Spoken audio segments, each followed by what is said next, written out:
Në seancën e së njëjtës, e gjithë skena politike shqiptare u bashkua për të miratuar një rezolut në mbrojtje të 4 ishullëhesve të ushtrisë çlirimtare të Kosovës, të cilët përballen me akuza për krime lufte në gjykatën speciale në Hag. Rezoluta u miratua me 92 vota pro, duke reflektuar një unitet të rrallë mes partive të majta dhe të djathta. Projekti rezoluta u propozua në fillim të seancës nga Taulant Balla, kreu i grupit parlamentar socialist, ndërsa u hartua në bashkëpunim nga socialisti Igli Hasani dhe demokrati Tritan Shehu. Kjo deklaratë përfaqëson vullnetin unanim të Kuvendit të Republikës Shqipërisë dhe i transmetohet dhomave të specializuara në Hag, Këshillit të Sigurimit të OKB-s, Parlamentit Evropian, asambleve parlamentare të NATO-s, OSBE-s dhe Këshillit të Evropës, si dhe të gjitha qeverive mike dhe partnere. Ishin rrethanat, ndoshta që krijuan mundësinë dhe krijuan kushtet për miratimin e kësaj dhe nga majoranca, si pasojë e procesit të inskenuar në Hag, ku kërkohet të dënohen ata që luftuan për liri, për drejtësi, për pavarësi.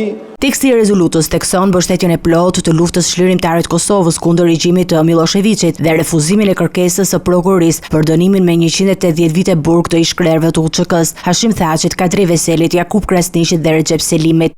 Lufta e ushtrisë çlirimtare të Kosovës që ju imponua popullit të Kosovës nga shtypja dhe gjenocidi kriminal i Slobodan Miloševićit rezultoi se ka qenë e drejtë dhe historike. Dhe kjo është një çështje për cilin ne si parti politike jemi shprehur qartë, sikundër jemi shprehur qartë për pavarësinë e udhëheqësve të UÇK-s që sot ndodhen në Hag. Në mendimin tim personal, zyra e prokurorisë speciale në Hag, ZPS, mund të quhet dhe zyra sërbe e prokurorisë në Hag. Sipas kësaj pretence dhe Bill Clinton, presidenti i Shtetit Bashkuar të Amerikës, që urdhëroi forcat e NATO-s të ndërhyjnë kundër forcave serbe që vrisnin e prisnin çdo që i dilte përpara, duhet shpallur fajtor.